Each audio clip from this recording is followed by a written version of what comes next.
Okay, so this is part 2 of honoring God through suicide. You know, when we do go through these kind of things, when we do, let me ask you, how do you feel? Exactly. How do you feel? How do you feel when you don't know who to trust, who to love, who to really lean on? How do you feel when your best friend betrays you? When you get neglected in your family? How? See, here's one thing I've learned. Humans, we will say something, we will promise something, but we will always end up breaking that promise. And see, here's the thing with God. Let me tell you something about God. And this is why we all need to honor God and love and really lean on God through suicide. Even something so harmful and so painful as suicide. This is why. Because God said to us in Hebrews chapter, I think it's Hebrews chapter 13, verses 5. Keep your life free from the love of money and be content with what you have. For God has said, let me say this again. For God has said, never will I leave you, never will I forsake you. I can tell you, those are powerful words. Powerful. How often does someone say that to you? Never will I leave you. Never will I forsake you. Let me tell you, God knows what He says to you. He knows. He knows. When we say something, I can say, I promise, this is something, I promise I will never leave you. See, God makes promises and He is faithful to those promises. We, on the other hand, are not. Give you an example. Couple, relationship. A guy says to the woman, the girl, I love you, sweetie. I love you, honey bun. I love you this. I love you that. I promise I will never leave you. I will never cheat on you. It could be a couple days. It could be years later. They're married. What happens? The woman finds the guy sleeping with someone else. God will never cheat on you. God will never forsake you. But see, that is if you keep acting the way you do. Not that He leaves you or forsakes you, but the point is that He gives you over to a depraved, debased mind. Now, if you said, where did you say that? Look in the book of Romans, the first 2 chapters. Read them. Because the way we act now, we have no excuse not to honor God, not to believe in God. We have no excuse. We see it in creation. Look at that. The sky. The grass.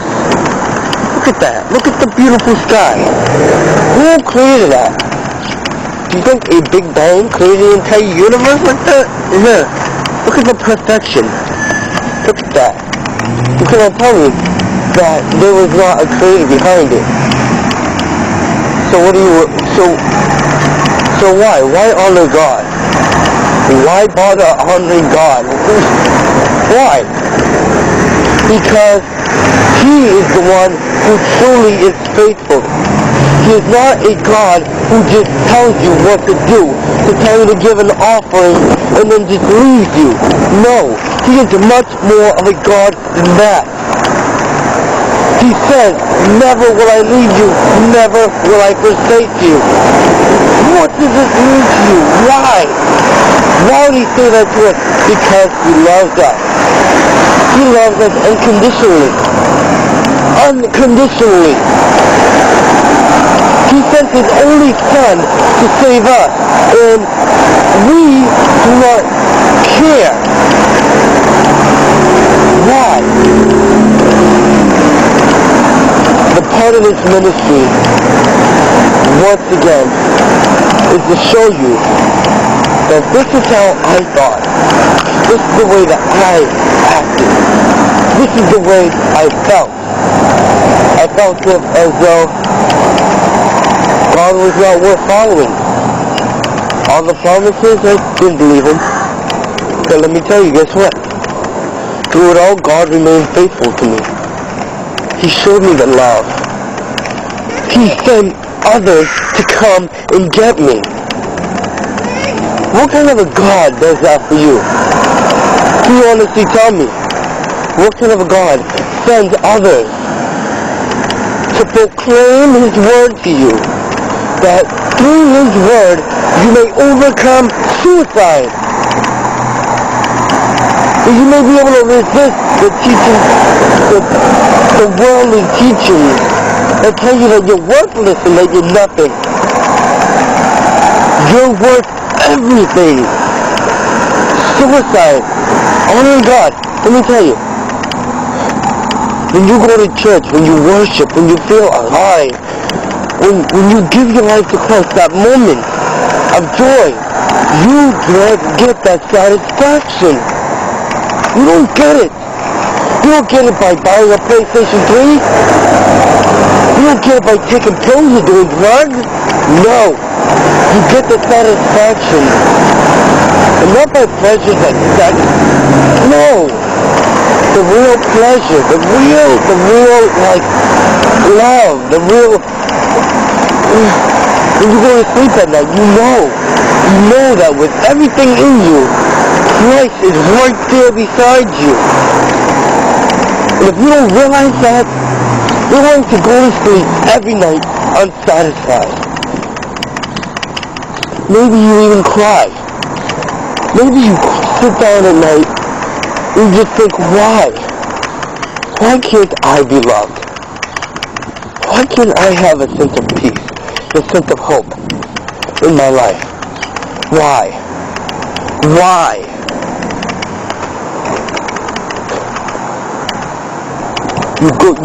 At night, you cut yourself, saying, why?